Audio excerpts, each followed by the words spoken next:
গল্পের নাম অভিশপ্ত আর্তনাদ। রাত তখন প্রায় ৩টা। নিস্তব্ধতার মধ্যে শুধুই জানালার কাঁচে বৃষ্টির শব্দ। রাইমা নিজের ঘরে বসে প্রজেক্টের কাজ করছিল। হঠাৎই লাইট দুবার টিমটিম করে নিভে গেল। ঘরটা ডুবে গেল অন্ধকারে। রাইমা ভাবল হয়তো লাইন গেছে, কিন্তু পরক্ষণেই সে শুনল কারো হাঁপানোর শব্দ। ঘরের কোণ থেকে যেন কেউ ভারী নিঃশ্বাস ফেলছে। সে ধীরে ধীরে মোবাইলের টর্চ জ্বালাল।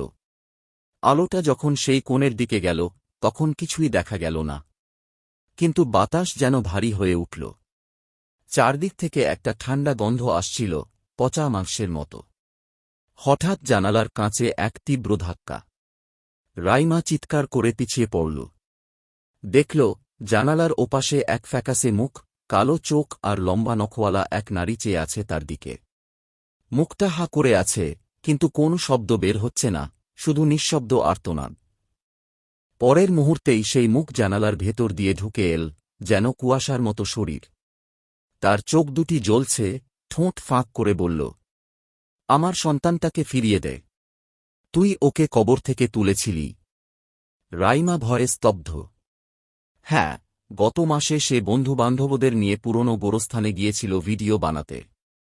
মাটির নিচে একটা পুরনো পুতুল পেয়েছিল, যা সে নিয়ে এসেছিল ভূতের জিনিস বলে হাসতে হাসতে। সেই পুতুলই ছিল মৃত নারীর সন্তানের আত্মার আশ্রয়। আর আজ মা এসেছে ওটা ফেরত নিতে। সেই রাতের পর থেকে রাইমাকে আর কেউ দেখেনি।